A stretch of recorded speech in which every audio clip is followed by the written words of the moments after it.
I am Louise Ellis, and at 27 years old, I am a captain in the United States Air Force. Tonight, I stand in my most immaculate dress uniform, yet I feel as if I'm naked before hundreds of eyes. My father, Colonel Charles Ellis, a living monument, raises a champagne flute at a gala held in his honor. I had braced myself for a speech filled with hollow platitudes, but instead, he looks directly at me, his voice booming through the microphone like a verdict. In the Ellis clan, discipline is the legacy. But it seems that legacy has passed over a generation. The entire ballroom erupts in laughter, a complicit sound that aids in erasing my mother's existence, and mine along with it. My half-brother Landon walks over, leans into my ear, and whispers the name I had tried to bury. Still as plump as ever, Odora. They have no idea that very word was the password to activate my plan. They think they're burying me alive, but they've forgotten that even ghosts leave a signal. If you have ever felt like an outsider in your own family, let me know where you're watching from. Hit that like button, and get ready to watch a counterfeit legacy burn to the ground. The ballroom at Peterson Air Force Base was a sea of dress blues and evening gowns, a meticulously arranged world of polished brass and even more polished smiles. It was a dining out, one of the Air Force's oldest traditions. A formal dinner to honor a departing commander. Tonight, that commander was my father. The air was thick with the scent of expensive perfume and catered steak, all underpinned by the suffocating weight of expectation. I felt like an unwelcome piece of decor, a mandatory but misplaced ornament. I stood near a pillar, the starched collar of my uniform a familiar comfort against my skin, yet doing nothing to ward off the chill I felt. My stepmother, Evelyn, surveyed the room with the practiced eye of a queen overseeing her court. Her gaze swept past generals and their wives, finally landing on me. It wasn't a look of anger or even dislike. It was colder, more dismissive. It was the look you give a photograph of the first wife that your husband forgot to put away. An inconvenient relic from a past she had worked tirelessly to erase.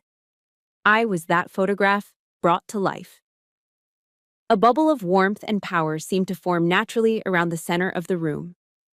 There stood the nuclear family. My father, Colonel Charles Ellis, Evelyn, and my half-brother Landon. Laughter flowed easily within their circle. Hands rested on shoulders, anecdotes were shared, and alliances were strengthened with every clink of a champagne glass. People orbited them, drawn to their gravity. A visible, uncrossable moat of empty space separated me from that island of belonging. I was my own solitary landmass, a testament to a chapter of my father's life that had long since been ripped out, its pages scattered. I sipped my water, the ice cubes rattling softly against the glass, the only sound in my immediate vicinity. My presence was a silent, awkward truth in a room built on comfortable fictions. Then the polite murmur of the crowd died down as my father approached the podium. A hush fell. He tapped the microphone, a sharp, piercing sound that made me flinch. He was a master of the stage, his posture exuding a lifetime of command. He began with practiced charm, thanking his colleagues, sharing a sanitized war story that drew appreciative chuckles. He spoke of values, of honor, of service. And then, he spoke of legacy. The greatest honor a man can have, he began, his voice resonating with manufactured sincerity, is to build something that will outlast him. A legacy of strength, of principle. His eyes scanned the crowd, then settled on Landon, who stood a little taller. My father's hand came to rest on Evelyn's shoulder, a gesture of possession, of partnership. In the Ellis clan, discipline is the legacy. He paused, letting the words hang in the air. I held my breath, knowing what was coming. He looked right at me, his eyes two chips of ice. But it seems, he continued, his voice dropping slightly, making the blow more intimate, more devastating. That legacy has started over, more correctly, in the second generation. The silence that followed lasted only a second. It was broken by a few uncertain coughs, then a wave of laughter. It started with those closest to him, a sycophantic ripple that grew into a tidal wave of shared amusement. They were laughing with him. They were laughing at the ghost in the room. They were laughing at my mother, the woman whose marriage and child were now officially classified as a correctable error. The sound was a physical force, pressing in on me, stealing the air from my lungs. The pain was sharp, a dagger of humiliation twisted in my gut. This wasn't just an insult, it was a public execution of my history. Through the haze of my own silent shock, I saw Landon moving toward me. He navigated the crowd with the unearned confidence of the chosen heir, a smug smile playing on his lips. He was buoyed by his mother's approving gaze, a silent command to finish the job. He stopped beside me, his proximity an invasion. Leaning in close, his warm breath ghosting against my ear, he whispered the final, fatal blow. Still as plump as ever, Odora. Odora. The name he and his mother had concocted for me when I was 13 and struggling with my weight after a knee injury. It wasn't just a cruel playground taunt about being overweight, it was so much more insidious. Odor. It was their label for me, the unwanted scent of the past that lingered in their pristine, new home. The reminder of a life, a wife, a family that existed before them. My very presence contaminated the sanitized narrative of the perfect Ellis family they had built. Tonight, that name carried the weight of a final verdict. You do not belong. You are the smell that must be aired out. Something inside me snapped, not with a bang, but with a quiet, terrifying calm. I turned my head slightly and smiled at him. It was a smile I had practiced in the mirror for 15 years, a perfect, hollow mask forged in the fires of their relentless disapproval. The muscles in my cheeks ached with the effort, but I held it steady.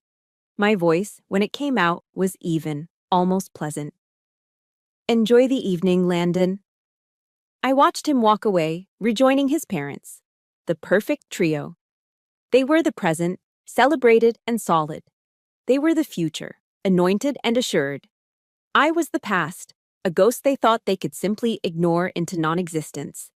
They stood there, bathed in the warm glow of adoration, accepting congratulations on a legacy built on a foundation of erasure. My erasure. My mother's erasure. But they didn't know. As I stood alone in my starched uniform, an island in a sea of their making, they had no idea what they had just done. Tonight, they hadn't buried a ghost. They had given it a reason to haunt. They call me a ghost. But they forget that ghosts are born in houses where someone has been forgotten. Ghosts are born in houses where someone has been forgotten. My haunting began long before that night at the gala. It started in a quiet, methodical purge within the four walls of a house on Hill Air Force Base, Utah, the year my father remarried. I was 12. The house, a standard-issue beige military duplex, had been filled with the warm, gentle presence of my mother. Her memory lived in the framed photos on the mantelpiece, her laughing at a picnic, her holding me as a baby.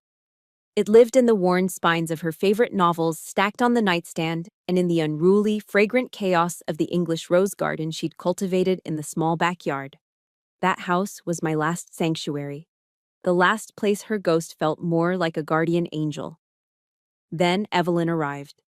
She didn't arrive like a storm, loud and destructive.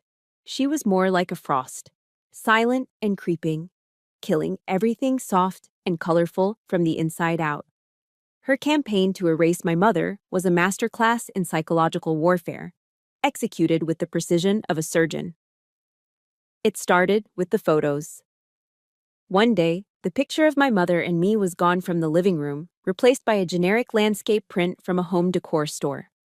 My father said nothing.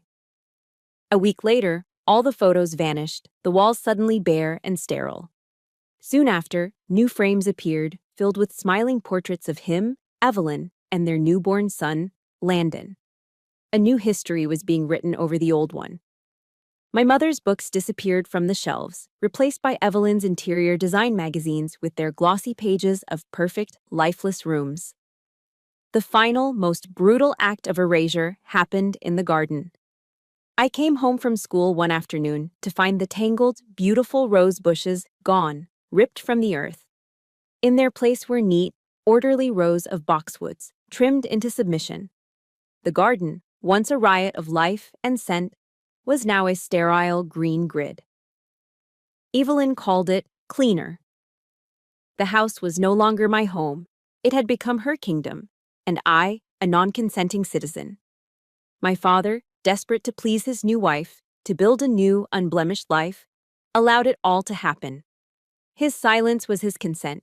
He watched as the evidence of his first love, of my mother, was systematically dismantled, and he never said a word. He was a willing accomplice in the whitewashing of his own past. The deepest wound, however, was inflicted the following year. I was 13. A bad fall during a soccer game left me with a torn ligament in my knee, and the forced inactivity made me gain weight. It was noticeable, the kind of awkward plumpness that puberty sometimes brings. Evelyn never raised her voice. Her cruelty was far more sophisticated. She would watch me at the dinner table, a look of feigned concern on her face. "You should have a little less, Louise," she'd say, her voice as sweet as poison. "It's only for your health, dear." Each comment was a small, sharp pinprick to my already fragile self-esteem. The night it all came to a head, my father had a few colleagues over from the base for dinner.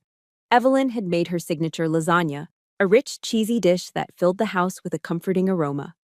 As she served me a modest portion, she caught my father's eye and gave him a nearly imperceptible nod.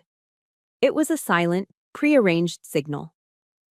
My father stood up from the head of the table. In front of his friends, in the middle of dinner, he walked over to me, picked up my plate of pasta, and carried it to the kitchen. I can still hear the wet, scraping sound of the lasagna sliding off the plate and into the trash can. The silence in the room was absolute. The clatter of forks stopped. No one knew where to look. He placed the empty plate back in front of me. His face was a cold, emotionless mask.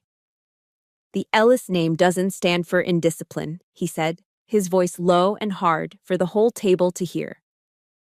But I knew those weren't his words. They were hers. The real message, delivered through him, was from Evelyn, and it was loud and clear. "My house has no room for you." I sat there, burning with a shame so hot it felt like my skin was on fire, and I didn't cry. I had already learned that tears were a weakness she enjoyed. If you've ever been made to feel small at your own dinner table, if you know the unique pain of being shamed by the very people who are supposed to protect you, support my story by hitting that like button.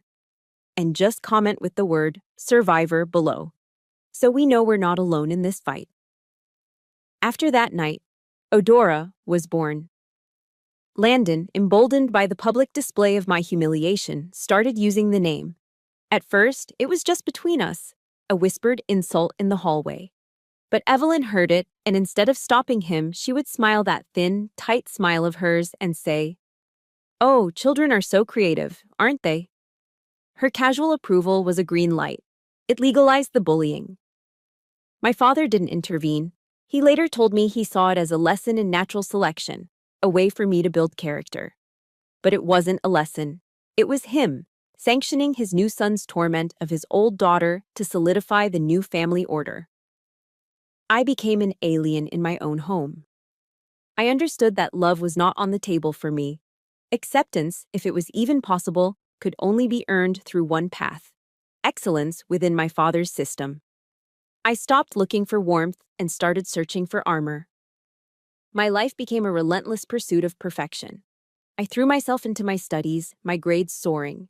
I pushed my body to its limits, running until my lungs burned, doing sit-ups until my muscles screamed, transforming the soft flesh they despised into something hard and resilient.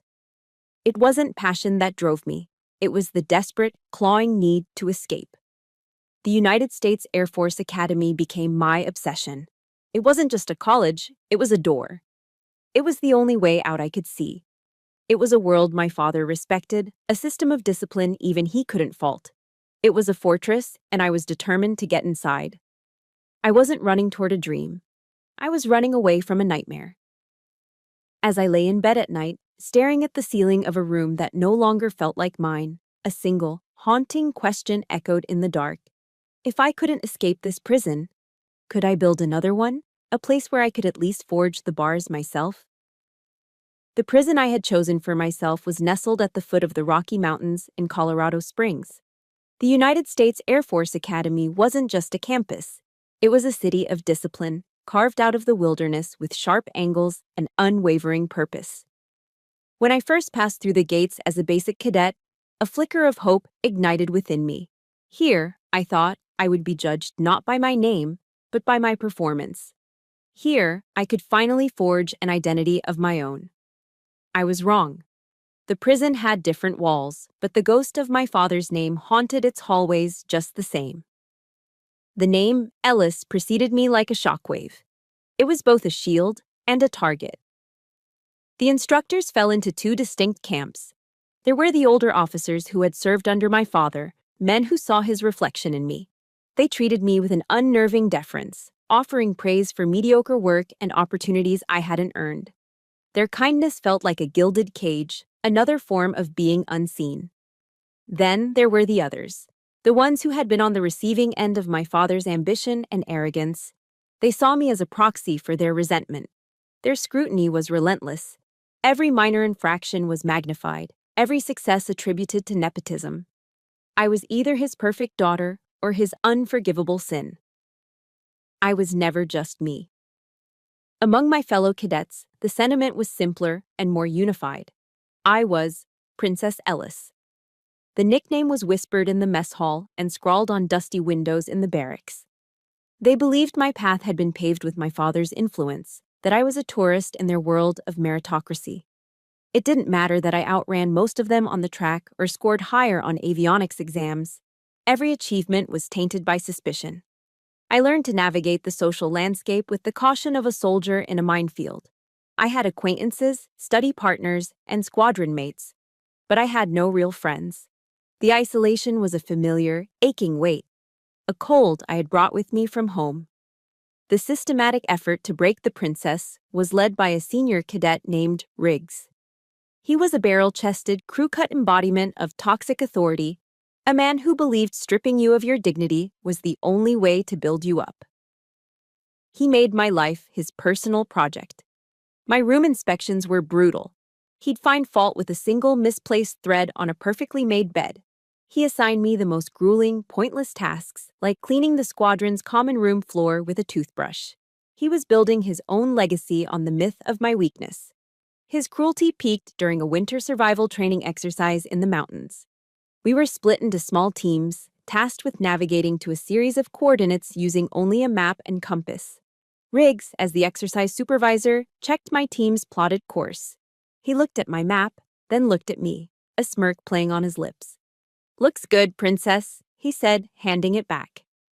He had altered one of the coordinates with a subtle pencil mark, a change so small I didn't notice it until we were hours off course, trudging through knee-deep snow as the sun began to set. The cold was absolute, a physical presence that seeped into my bones. The wind howled through the pines, and the world became a disorienting swirl of white.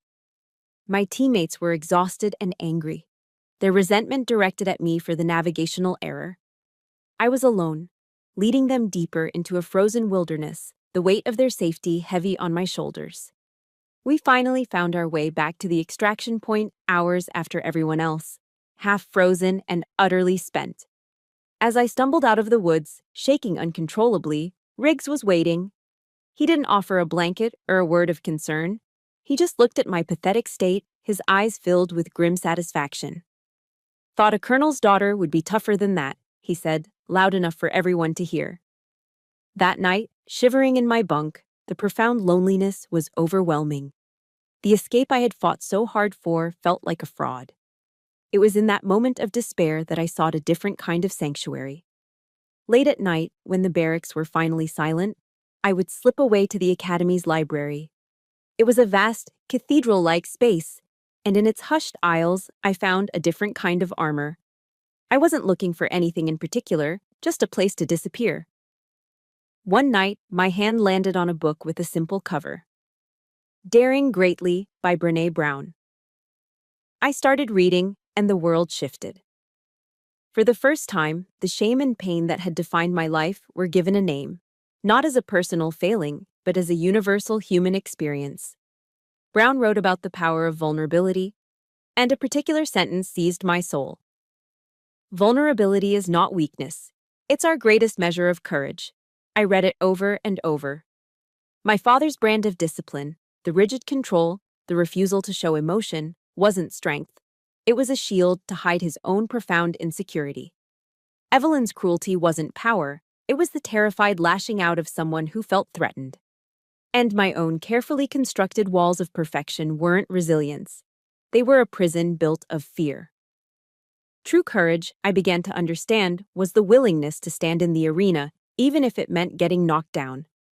To face the hurt without flinching. The words on those pages became my first real instructor, teaching me a language of strength my father had never known. Armed with this new understanding, I found my true refuge. It wasn't in the library or on the running track. It was in the cold, quiet hum of a T-38 Talon flight simulator. In that cramped, mock cockpit, the world fell away. There was no Ellis, there was no Odora. There was only me, the glowing instrument panel, and the endless digital sky. Here, the rules were absolute and fair. The laws of physics didn't care about my last name. Aerodynamics didn't pass judgment. I could spend hours in there, long after my required sessions were over, practicing emergency procedures, mastering complex maneuvers, pushing the simulated aircraft to its limits, and then gently bringing it back. In the silence of the cockpit, surrounded by the soft glow of the gauges, I found true control. It wasn't the brittle, aggressive control my father wielded over others. It was the quiet, profound mastery of myself. Late at night, I'd sit alone in that simulator, the rest of the academy asleep, my hands moving with a fluid, practiced grace over the throttle and stick. I was a ghost, finally learning how to fly. The man who changed the course of my life didn't wear a uniform. He wore a faded gray wool sweater with worn patches at the elbows and smelled faintly of chalk dust and burnt coffee. Retired Colonel Marvin Grayson was a living legend in the world of aerodynamics, a civilian instructor at the academy who was spoken of in tones of reverence and a little bit of fear.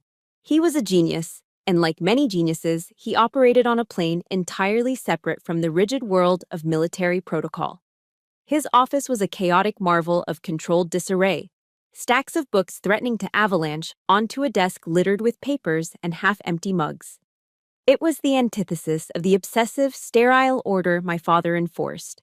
Marvin Grayson, I would soon learn, didn't care about order. He cared about truth. He taught an advanced course on flight dynamics, a class most cadets dreaded. He was known for his brutally complex questions and his utter intolerance for lazy thinking. I was on edge the first day, expecting my last name to once again define me before I'd even spoken a word. He posed a question about vortex dynamics so intricate the room fell into a dead, uncomfortable silence.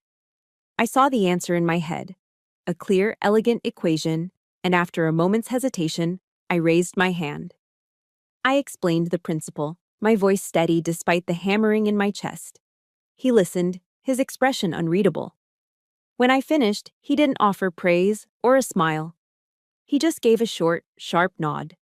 But his eyes, for the first time since I'd arrived at this institution, someone's eyes, held a flicker of genuine interest. He wasn't looking at Colonel Ellis's daughter. He was looking at a mind that worked. It was a novel, dizzying sensation. A few days later, I was in my sanctuary, the T-38 Talon simulator, running through emergency protocols. I didn't know Marvin was there until the exercise was over. He had been standing in the shadows behind the cockpit, silent and observant. I'd been practicing one of the most high-stress scenarios, a dual-engine failure on final approach. It was a test designed to induce panic. In the simulation, the comforting roar of the engines had died, replaced by a terrifying silence and a cascade of warning lights. But I didn't panic. I remembered Brené Brown's words about courage. I focused on my breath, on the procedures I had practiced 1,000 times. My hands moved with a calm, deliberate precision over the controls, flipping switches, adjusting trim, feeling for the slightest response from the dying aircraft. I wasn't fighting the machine. I was in a conversation with it, a gentle, desperate negotiation. When the simulated wheels touched the digital runway, I let out a breath I didn't realize I'd been holding. Interesting, a quiet voice said from behind me. I jumped, turning to see Colonel Grayson leaning against the doorframe. Most people try to wrestle the storm, he said, his voice a low rumble. They try to force the machine into submission. You, kid, you learn to dance with it. He turned and walked away without another word, leaving me sitting in the silent cockpit with a feeling I couldn't name. It felt like warmth.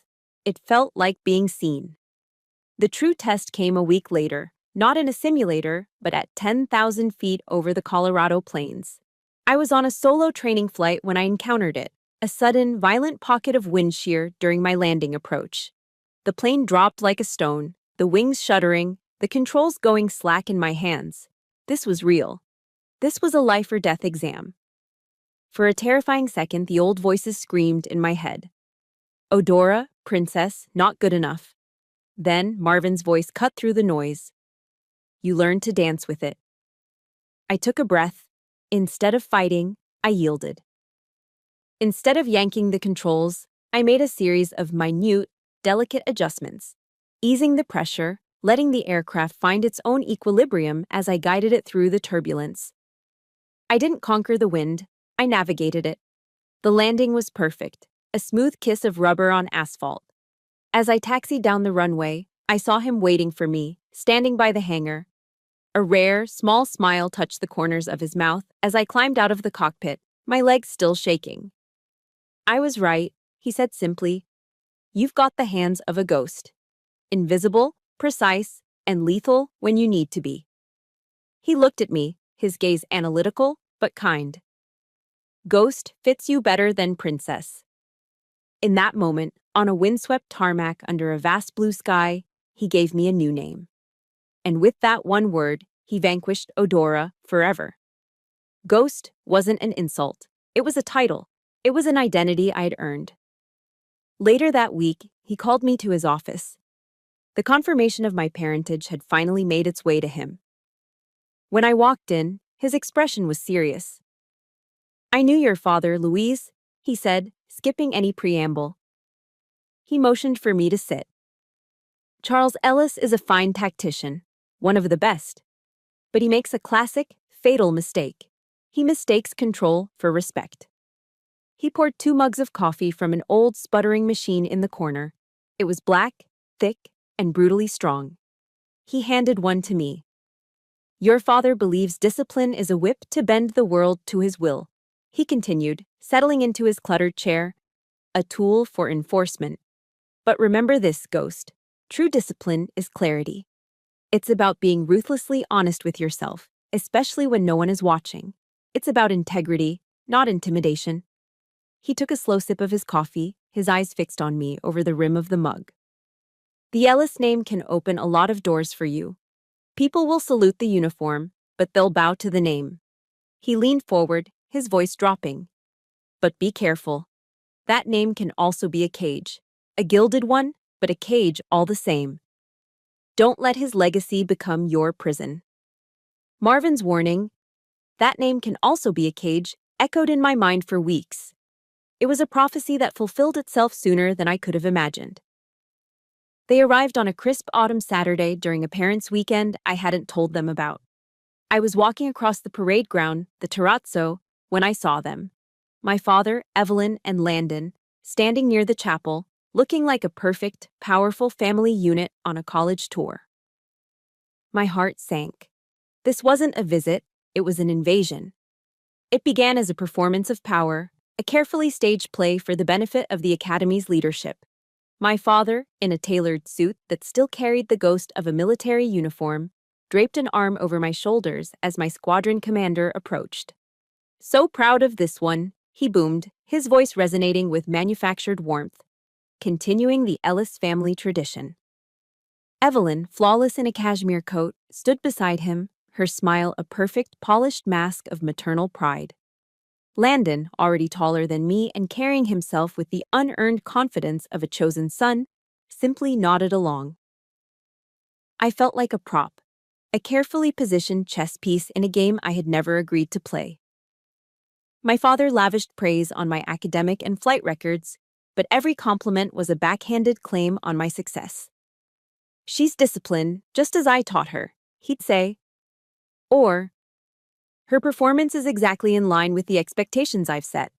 He wasn't acknowledging my hard work. He was branding it. He was stamping my achievements with his own name, making it clear to everyone that my success was not my own, but merely an extension of his legacy. I stood there, smiling my practiced, empty smile, a puppet in the family's public relations campaign. The gilded cage Marvin had warned me about felt cold and tight around my ribs. The public performance gave way to a private one over dinner at a stuffy, overpriced steakhouse downtown. The meal was a minefield of strained small talk and unspoken tensions. My father talked about his consulting work, Landon about his own flight training, and Evelyn orchestrated the conversation, ensuring it never veered into any territory that was genuinely personal or, God forbid, emotional. I mostly listened, a silent observer at a table of strangers who shared my blood. Then, halfway through the main course, Evelyn placed a beautifully wrapped gift box on the table in front of me. It was from a high-end department store, tied with a perfect silk ribbon. "I saw this and just thought of you, Louise," she said, her voice smooth and honeyed. "A little something to celebrate your success." A knot of suspicion tightened in my stomach. Evelyn's gifts were never just gifts. They were messages, calculated moves in her long, silent war against me. I opened it carefully. Inside, nestled in layers of tissue paper, was a stunning evening gown. It was a deep sapphire blue, elegant and simple. It was genuinely beautiful. A fragile, foolish sliver of hope flickered within me. Maybe I was wrong. Maybe this was an olive branch. And then I saw the size tag attached to the collar. My blood ran cold. The dress was a size 4. I was a size 8. It wasn't a mistake, an oversight. It was a statement as clear and brutal as the night my father had thrown my dinner in the trash. The message was the same. You are still not good enough. You still don't fit. You're still the girl who needs to be made smaller. It was a ghost from the past, a whisper of odora in silk and satin. I looked up from the box and met Evelyn's eyes. Her smile was perfect, unwavering, and utterly devoid of warmth. Across the table, I saw Landon catch the look on my face. A slow, knowing smirk spread across his lips. He understood the message perfectly. My father, oblivious or perhaps willfully ignorant, chose that moment to reveal the true purpose of their visit. He cleared his throat, setting down his steak knife with a decisive click. Landon is being considered for a highly competitive slot in the F-22 test pilot program at Nellis Air Force Base, he announced, his voice taking on the official tone he used for important matters. He looked directly at me, his gaze pointed. Your academic record here is exemplary, Louise. Your instructors hold you in high regard. He paused for effect. I need you to write a letter of recommendation for your brother, a glowing one. It will carry significant weight coming from another member of the Ellis family who has excelled in this environment. There it was. The cage door slamming shut. He wanted to use the reputation I had bled for, the respect I had earned through sleepless nights and punishing work, as a stepping stone for his real heir. He wanted me to leverage my own hard-won capital to benefit the son who had stood by and smirked while I was being psychologically dismantled. It was the family business model in its purest form. My accomplishments were a corporate asset to be used for the advancement of the designated successor. The old Louise would have crumbled or argued. The old Louise would have felt the sting of tears and the hot rush of useless anger. But that Louise was gone. In her place was the ghost, the quiet observer Marvin had named. I looked at my father, at the entitled expectation in his eyes. I looked at Evelyn's triumphant smile. I looked at Landon's smug face. I folded the tissue paper back over the dress that would never fit. I'll consider it, I said, my voice even and calm. The surprise on their faces was a small, satisfying victory. They had expected compliance or an emotional outburst. They were not prepared for calm, detached consideration. That night, back in the sterile quiet of my dorm room, I took the dress out of the box. I held it up against myself in front of the mirror. The beautiful sapphire blue fabric was a lie. It was a symbol of the person they wanted me to be. Smaller, quieter, more palatable. A person who would fit neatly into the box they had built for me. For a moment, I let myself feel the full, cold weight of their cruelty. I let the anger rise, not as a wildfire, but as a controlled, cold burn. Then I carefully folded the dress. I didn't throw it away. That would have been too emotional. Instead, I placed it back in its box and pushed it deep into the bottom of my closet, burying it under my uniforms. I was done trying to fit into their world. It was time to make them face mine. They wanted a recommendation, a piece of paper with pretty words on it. I stared at my own reflection, at the determined, cold eyes looking back at me. They would get a demonstration instead. A performance they would never forget. Not on paper, in the sky. My performance, the one I had promised myself I would deliver, came not on paper, but in the heart of the Nevada desert. Nellis Air Force Base is where the best of the best are forged, and I had earned my place there. Through sheer merit, I had secured a slot in the F-22 Raptor Development Program, the same slot my father had intended for Landon. My brother was there too, in a different squadron, a constant smirking reminder of the family's expectations. But in the sky, pedigree meant nothing. Performance was everything. The day it happened was blisteringly hot, the kind of day the heat shimmers off the tarmac in waves. My mission was a routine systems test, evaluating a new experimental radar-absorbent skin integrated into the Raptor's fuselage. I was a test pilot now, a first lieutenant, and the cockpit of the F-22 felt more like home than any house I had ever lived in. As I climbed into the sky, leaving the brown smudge of the desert floor behind, I felt that familiar sense of peace. Up here, I was in control. I was the ghost. The test protocol was simple. Fly a predetermined pattern while the ground crew monitored my radar cross-section. But as I executed a high G turn, something felt different. The aircraft responded with an unusual fluidity, a strange, frictionless grace. It was like the air itself was parting for me.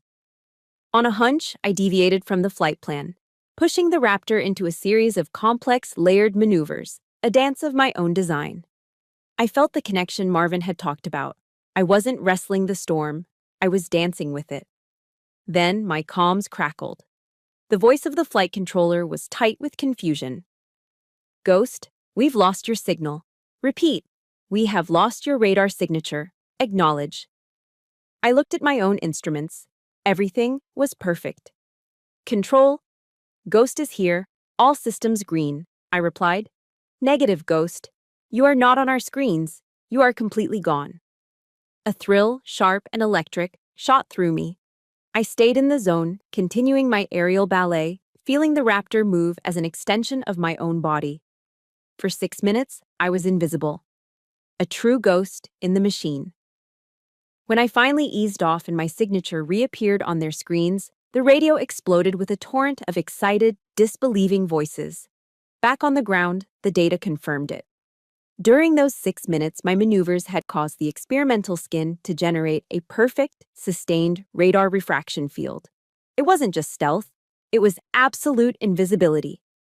I hadn't just run a test, I had stumbled upon the holy grail of aerial combat.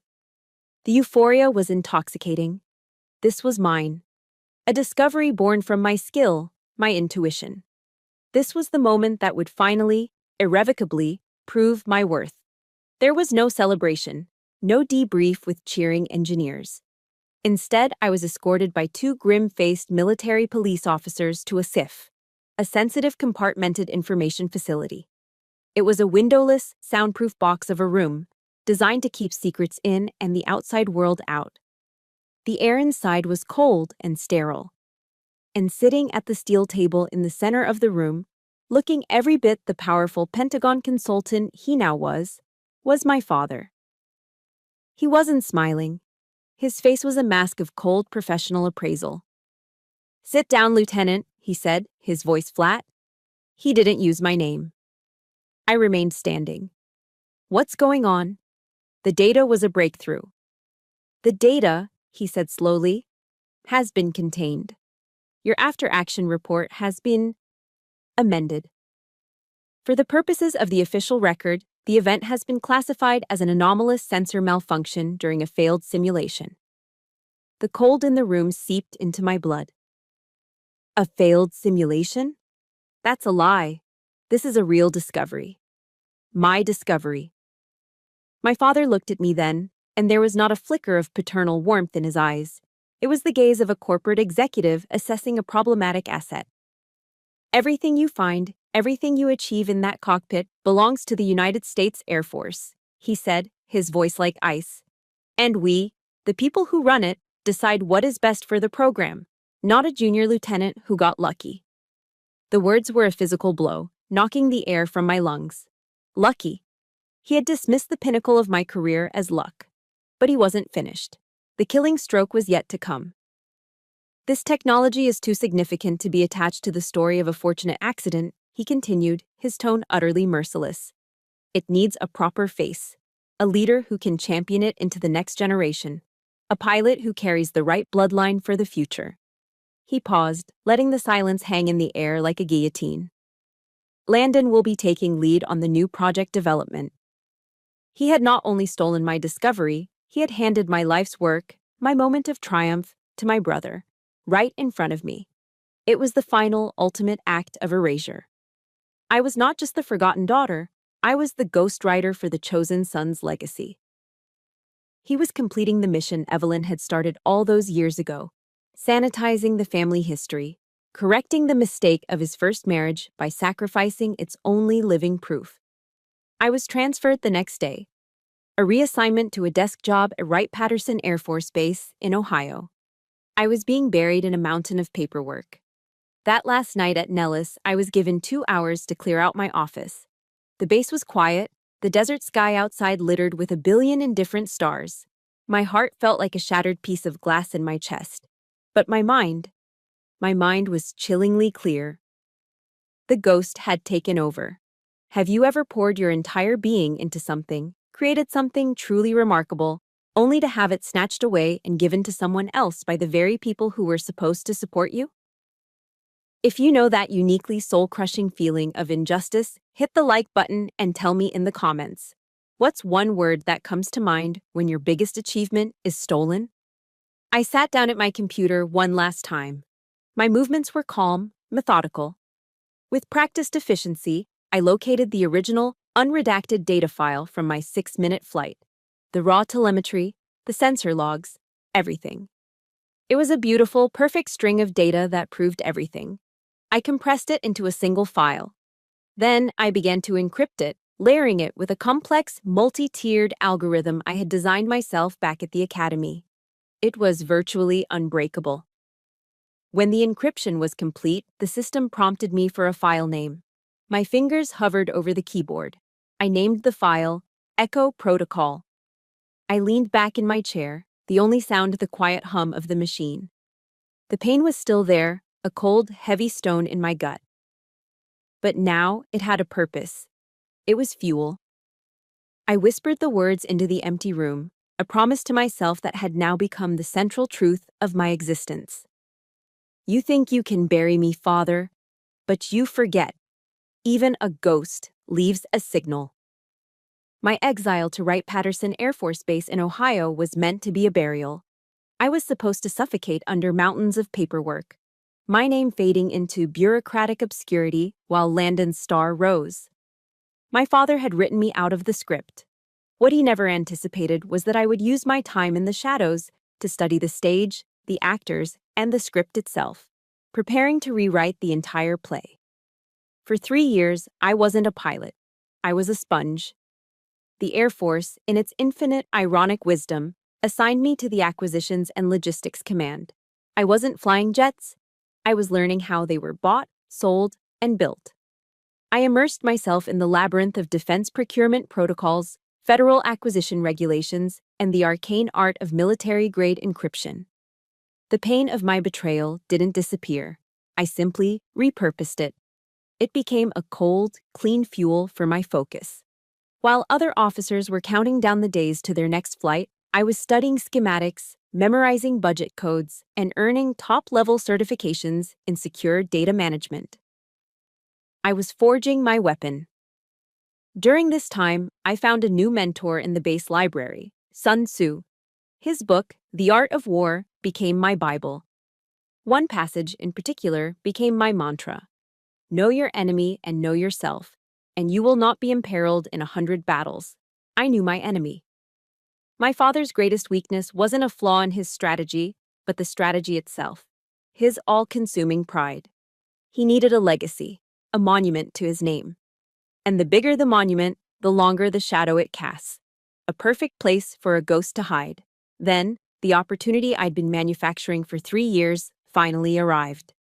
The Air Force and the defense contractor, Lockheed Aerospace, were commercializing my stolen technology under a new project codename, Phantom X. The project was entering its final, multi-billion-dollar contract phase, and they needed a technical liaison officer from the Air Force to oversee the transition. The candidate needed to be a pilot with a top-secret clearance, an expert in procurement regulations, and a specialist in the system's unique encryption architecture. There was only one person in the entire Air Force who fit that description. I had become the key to the very lock my father had designed to keep me out. My exile had become my Trojan horse, and the system that had buried me was now inviting me back into the heart of Troy. The boardroom at Lockheed Aerospace was a cathedral of corporate power, all glass, steel, and hushed, expensive silence. And there they were, the holy trinity of the Ellis legacy. My father, now a highly paid senior consultant for Lockheed, held court at the head of the table, charming a group of skeptical investors. Landon, the golden boy and lead test pilot, sat beside him, looking handsome and confident in his flight suit, nodding at all the right moments.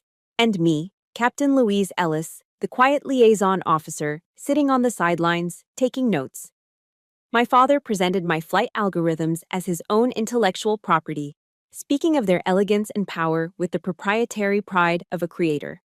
He was brilliant at it, weaving a narrative of vision and destiny. Landon would chime in with anecdotes from the cockpit, adding the human touch. They were a perfect team. The meeting was going smoothly until an older investor with sharp, intelligent eyes leaned forward. "It's an impressive system, Colonel," he said. "But I have a technical question. The energy consumption for the refraction field seems exponentially high during multi-vector maneuvers. How have you mitigated the thermal bleed-off without compromising the stealth signature?" The room went silent. I watched my father's face. For the first time, the confident salesman vanished. A flicker of panic appeared in his eyes. He knew the concept, but not the deep mathematics. He started to bluff, stringing together technical jargon that didn't quite connect. I saw my opening. "If I may, sir," I said, my voice calm and clear. The investor turned to me. "The thermal bleed-off isn't mitigated, it's rerouted," I explained, standing and walking to the whiteboard. The algorithm uses a dynamic recursive loop to convert excess thermal energy into a low-frequency pulse, which is then vented through the trailing edge flaps. It actually enhances the stealth signature by creating a microdoppler effect that mimics atmospheric distortion. I finished writing the core equation on the board. The silence in the room was now one of stunned respect. The investor stared at the equation, then back at me, a slow smile spreading across his face. "Incredible," he murmured. I didn't look at Landon. I looked directly at my father. The charm was gone. The pride was gone. All I saw in his eyes was cold, hard fury, mixed with something else I had never seen there before: fear. He was looking at me as if for the first time, and seeing not his daughter, but the monster he had created.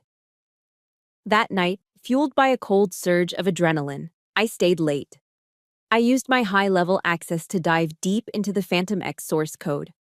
I spent hours scrolling through millions of lines of programming, the digital ghost of my own creation. And then, I found it. Buried deep within the primary flight control module, a piece of code so fundamental it could never be removed without causing a total system collapse. It was a digital signature I had embedded in the original algorithm on a whim, all those years ago. Just a single 4-character string left in the code comments, LEO02. It stood for Louise Ellis, second flight of that fateful day. It was irrefutable. It was undeniable. It was my name, hidden in plain sight the entire time. I leaned back in my chair and a slow, cold smile spread across my face. The game had officially begun. A week later, the final piece fell into place. An encrypted email arrived in my inbox from an anonymous, untraceable address. The message was short, just a few lines of text. Final contract is being awarded at the Ellis Family Gala. General Abbott has questions. It's time. I knew it was Marvin. The gala to celebrate my father's legacy would be the perfect stage. It was the monument to his pride, and I was going to burn it to the ground. From the sterile quiet of my corporate apartment, I logged into the Lockheed Aerospace mainframe. I used my liaison credentials to navigate through layers of security until I reached the presentation server for the gala. And there, I found my weapon. Echo Protocol. I wrote a simple script, a trigger command hidden within the video file that was set to play that night. On activation, the script would run, accessing the file's original metadata and displaying it for all to see. The bait was set. The trap was sprung. My father's entire world was about to fall into it. The ballroom felt familiar. It was the same grand cavernous space at Peterson Air Force Base, filled with the same people, the same suffocating perfume of power and prestige. 3 years had passed since the night I was publicly disowned here, but as I stood in the back of the room, a guest at a gala honoring my own family, the memory was as fresh as an open wound. I was no longer the lost, heartbroken girl. I was Captain Louise Ellis, the technical liaison for Lockheed Aerospace.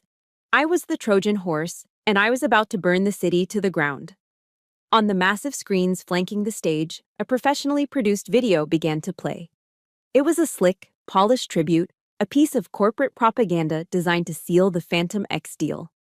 The video opened with dramatic shots of the F-22 Raptor tearing through the sky, set to a soaring orchestral score. Then, it cut to Landon. He looked heroic, the very picture of the all-American ace pilot, his jaw set, his eyes fixed on the horizon. The narrator's deep, authoritative voice boomed through the speakers, praising Landon Ellis as the future of the Air Force, the pilot whose innate skill and vision were ushering in a new era of aerial dominance. The camera cut to the audience, landing on my stepmother, Evelyn. She was looking at her son on the screen, her face a mask of rapturous pride, the triumphant smile of a queen whose heir was about to be coronated. My father sat beside her, looking pleased, the architect admiring his perfect creation. The video ended, and the room erupted in applause. Landon, looking impossibly handsome in his dress uniform, walked onto the stage, basking in the adoration. He stepped up to the podium, letting the applause wash over him before raising a hand for silence. He had the easy charisma of a man who had never known a day of doubt in his life. "Thank you," he began, his voice smooth and confident. "It's an honor to be here, to be part of a legacy of service." He glanced towards our father, who nodded approvingly. Then his eyes scanned the crowd and found me, standing in the shadows at the back. A small, self-satisfied smirk played on his lips. "Of course," he continued, his voice dripping with condescension. "I couldn't have been up there without the foundational work of a nameless engineer who wrote the initial flight code. She is, in fact, in this very room tonight." He gave a dismissive little gesture in my direction. It was a perfectly executed move, a way to acknowledge my existence while simultaneously diminishing it, reducing my breakthrough to a mere footnote in his grand story. He was throwing a crumb to the ghost in the attic. But my script had a different ending. The moment the words left his mouth, my trigger was activated. The massive screens behind him flickered.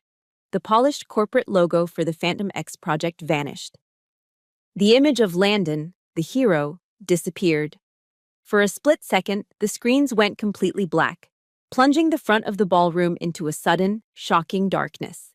A collective gasp went through the room. Then the screens blinked back to life, not with a video, but with a stark, green-on-black command line interface. The cursor blinked once, twice. Then, lines of code began to cascade down the screens, a frantic, silent waterfall of raw data. The audience stared in stunned silence, their applause frozen in their throats. This was not part of the show. The scrolling code stopped abruptly.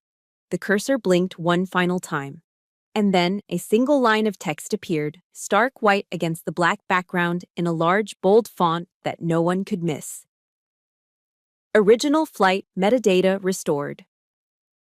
A dead silence fell over the ballroom. You could hear a pin drop. Then, directly beneath the first line, a second line of text materialized, burning itself onto the screen and into the memory of everyone present. Authorized Phantom Pilot. First LT L. Ellis. The world stopped. Every eye in the room followed a single, invisible line. From the name on the screen to the ashen, horrified faces of Charles and Evelyn Ellis. And then, finally, to me. The ghost, standing in the back of the room, no longer in the shadows, but bathed in the sudden, harsh glare of the truth.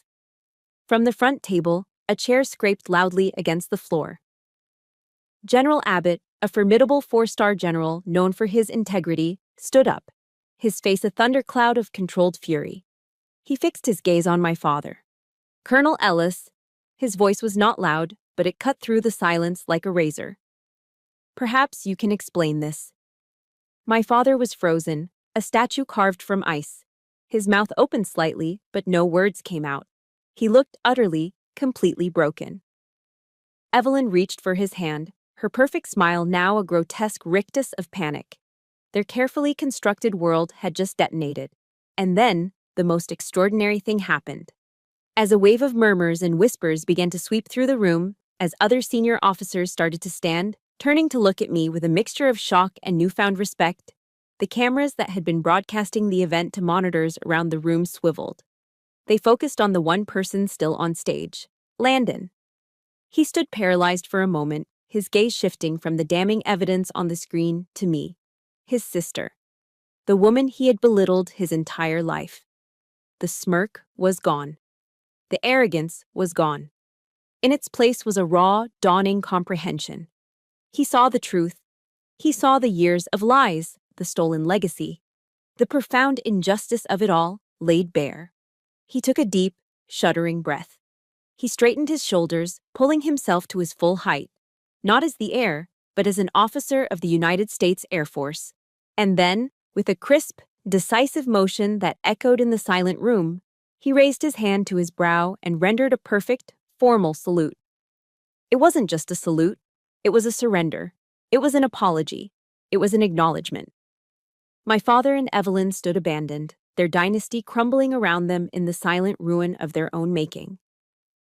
With a calm I didn't know I possessed, I raised my own hand and returned the salute. And in that moment, the silent recognition from my brother was louder, more profound, and more satisfying than any applause could ever be. The aftermath of a detonation isn't loud, it's silent. It's the ringing in your ears, the dust settling in the quiet air, the slow dawning realization of the new landscape that has been created. The gala ended, not with a bang, but with a quiet, orderly evacuation of a crime scene. The crime, of course, was the truth. I didn't sleep that night. I sat by the window of my temporary quarters on base, watching the pre-dawn light begin to paint the edges of the Colorado sky. The adrenaline had faded, leaving behind a profound exhaustion, a weariness that felt bone deep. The war was over. The victory was absolute. But victory, I was learning, felt less like triumph and more like a vast, quiet emptiness. The next morning, I knew where I would find him. The hangar housing the Phantom X was cavernous and cool, smelling of jet fuel and ozone. The jet sat in the center of the vast space, a sleek, deadly predator at rest. And standing before it, staring up at its silent form, was Landon. He didn't turn as I approached, the soft scuff of my boots echoing in the hangar. He just kept staring at the plane, the machine that was supposed to have been his future. "You ruined everything," he said. His voice was flat, hollowed out, stripped of its usual arrogance. It was the voice of a boy who had just watched his kingdom burn. I stood beside him, following his gaze. The Phantom was beautiful, a perfect marriage of form and function. My creation, my truth. "No, Landon," I said, my own voice softer than I expected. "I didn't ruin anything. I just turned on the lights. It's up to us to choose where we stand in that light." I expected anger, accusations, denial. Instead, he just slumped slightly, a barely perceptible deflation of his proud posture. I didn't know, he whispered, the words barely audible. I swear, Louise, I never knew. I believed him. Landon was arrogant, privileged, and often cruel, but he was a product of the system my father had built. He was a prince who had never thought to question the legitimacy of his own crown. I looked at him, at the tension in his shoulders, the exhaustion on his face. He was a pilot about to face pressures he had never been trained for.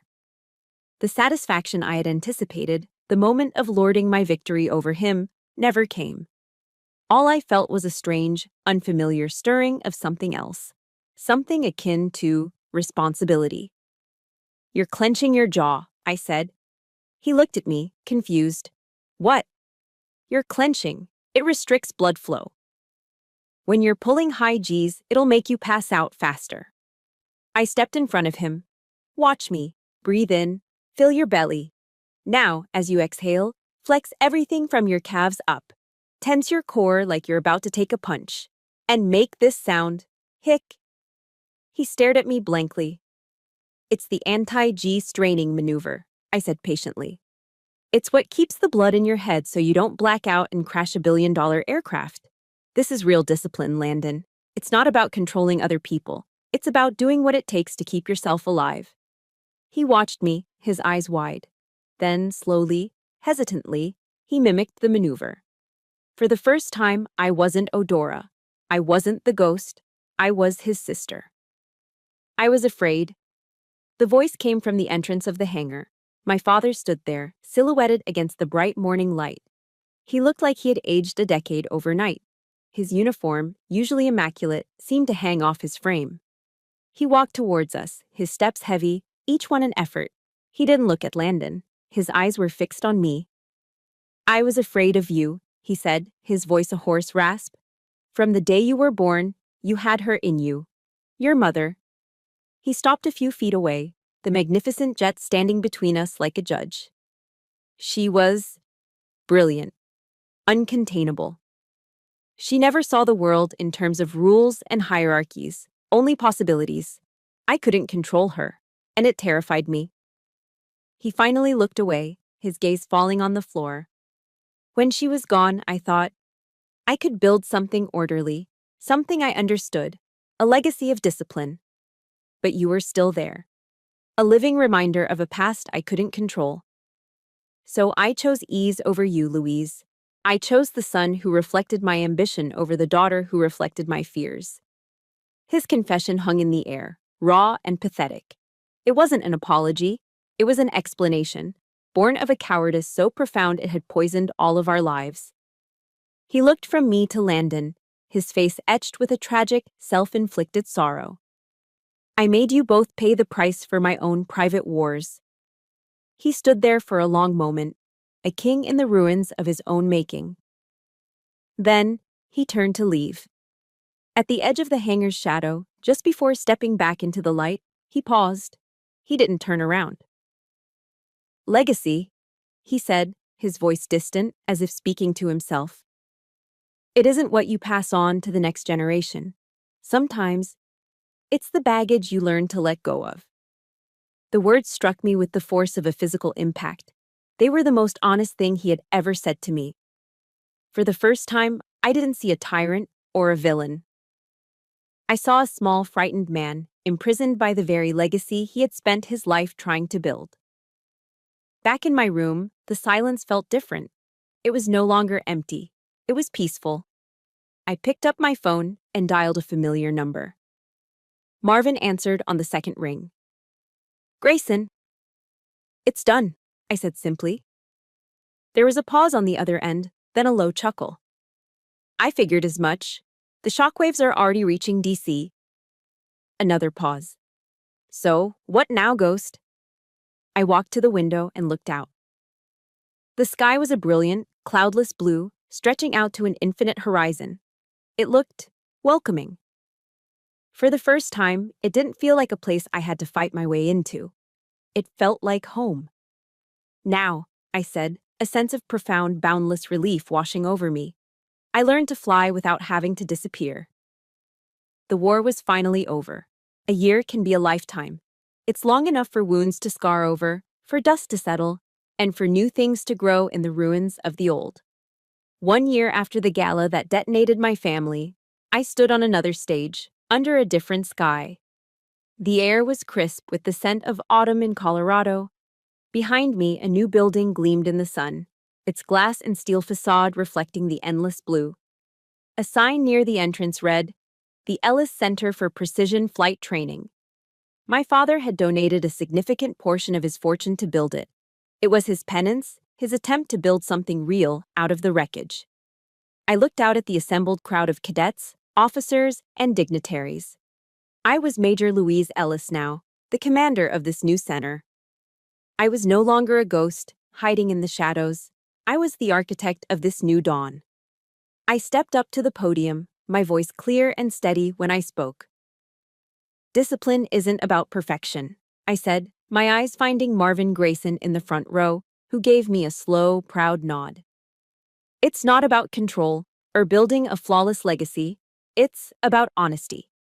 It's about the brutal, unflinching honesty required to face the truth under pressure, especially the truth about yourself." I paused, letting the words settle. And sometimes, in order to truly be seen, you have to learn how to disappear first. After the ceremony, there was a small reception. I was awarded the Phantom Service Medal for my foundational work on the project. As the applause died down, Landon walked onto the stage. He was a captain now, a squadron leader. He looked different. The easy arrogance was gone, replaced by a quiet, steady confidence. I expected another salute, the formal gesture that had started our long thaw. Instead, he walked right up to me and wrapped his arms around me in a hug. It was hesitant at first, then firm, the embrace of a brother. "I'm sorry, Lou," he whispered, his voice thick with an emotion I had never heard from him before. "For everything." "I know," I whispered back, and I did. From his seat in the front row, our father watched us. Evelyn was not there. Friends said she had moved back to the East Coast, unable to live in the shadow of a legacy that was no longer hers to control. My father stood up, not as a colonel, not as a consultant, but just as a man. He looked at me, his daughter, and for the first time, his eyes were clear of fear and pride. He didn't say a word. He simply raised his hand to his brow and rendered a slow, formal salute. It wasn't a required courtesy, it was an act of respect, from the heart. Later that afternoon, he and I met at a small, off-base coffee shop, the kind of anonymous place where the past felt a million miles away. We didn't talk about the gala, or the lies, or the years of pain. The silence between us was no longer a weapon. It was just quiet. After a few minutes, he reached into the inside pocket of his old leather jacket and pulled something out. He slid it across the table. It was an old photograph, its edges yellowed and soft with age. It was my mother. She was young, probably not much older than I was now, standing on an airfield, squinting into the sun. She was smiling, a brilliant, uncontainable smile, and in her hand she held a small, beautifully crafted model of a P-51 Mustang. "I kept it," he said, his voice raspy. "All these years." He looked at the picture, not at me. "She would have been so proud of you, Louise, more than you could ever know." It was the first time since she had died that he had acknowledged her, truly acknowledged her worth and her place in my story. It wasn't a full absolution, but it was a beginning. It was peace. That evening, I stood on a hill overlooking the academy, the place where my escape had begun. The sun was setting, painting the sky in fiery strokes of orange and purple. My phone buzzed in my pocket. It was a text from Landon. "Hey, you free next week? Maybe you could teach me some of those ghost moves." A real smile, easy and unforced, spread across my face. I typed back, "You're on, little brother. Try to keep up." My father's words from a year ago echoed in my mind. No longer a painful memory, but a profound truth. Legacy is the baggage you learn to let go of. I had finally let it go. The crushing weight of the Ellis name. The desperate need to prove myself, the anger, the pain, all of it. My real legacy wasn't revenge. It was this quiet moment, this healing, this newfound connection. As if on cue, a lone F-22 Phantom X roared across the evening sky, its powerful engines a familiar song. It climbed vertically, a silver needle stitching the twilight, leaving a long, white contrail in its wake. Major Louise Ellis, the ghost, finally had her own sky. A sky with no name, no expectations, no ghosts of the past. A sky big enough to hold both the darkness of the night and the promise of the dawn. My story wasn't just about the fight, it was about the long, quiet journey of healing that comes after the battle is won. It's about learning that your value is not determined by the family you were born into, but by the sky you choose to build for yourself. If my journey has resonated with you in any way, I want you to know that your own dawn is waiting. If you believe in the power of rewriting your own story, please consider liking this video and subscribing to the channel. We're building a community of survivors here for all the ghosts who refuse to remain invisible. Thank you for listening.